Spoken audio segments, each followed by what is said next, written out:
Today is World Mental Health Awareness Day, and I figured this book could not be more fitting. It's called Catching Thoughts, written by Bonnie Clark, illustrated by Summer Macon. Catching Thoughts. And this is also published by the same company that published the book that I shared yesterday, all about anxiety. I think you'll see a pattern here of how they publish books that are trying to help kids. Catching Thoughts. I don't think that I said the publisher. The publisher is Beaming Books. Sorry. I have this thought I don't like. It showed up on a bad day. At first, it was really no big deal. Just a teeny, tiny little thought.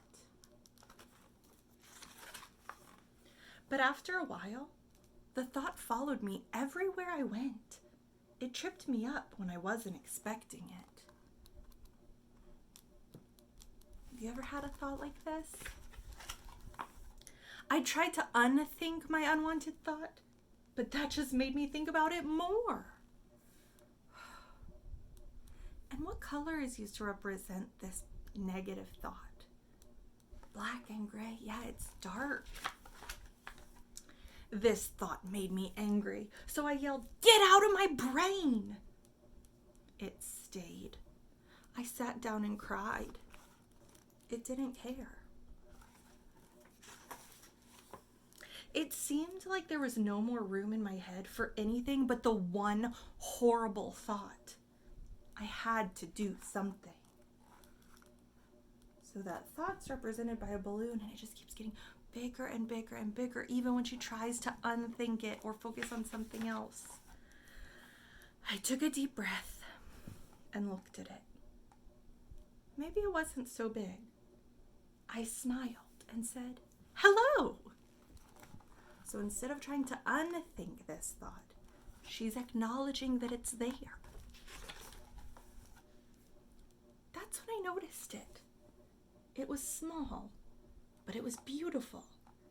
I reached up and caught it. This beautiful thought gave me an idea. So what did she notice? A happy, positive thought. And you notice that that color is represented by like an orangish yellow, a happy color. I turned to that old thought and grinned. From now on, I'll be catching new thoughts. And then I gently pushed the old thought aside. So first she has this negative thought.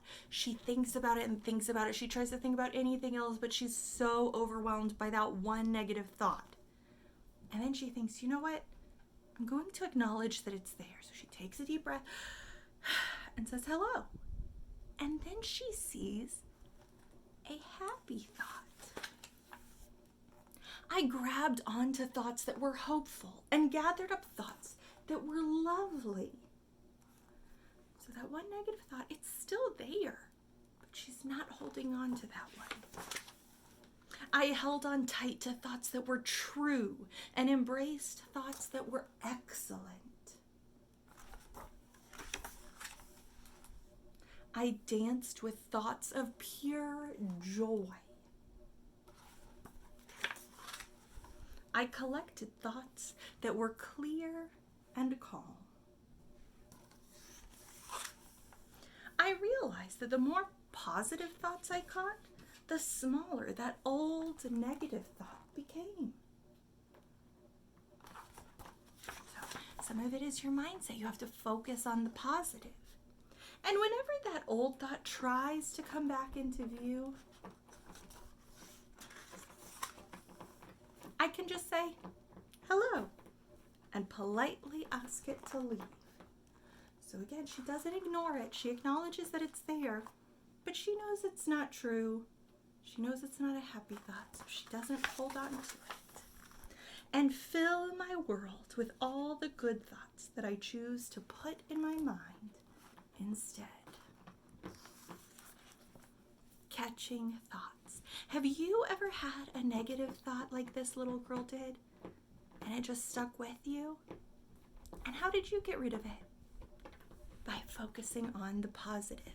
So remember, I love this visual representation of thoughts as balloons, and we catch the good ones and we acknowledge the negative ones, but we let them float on by.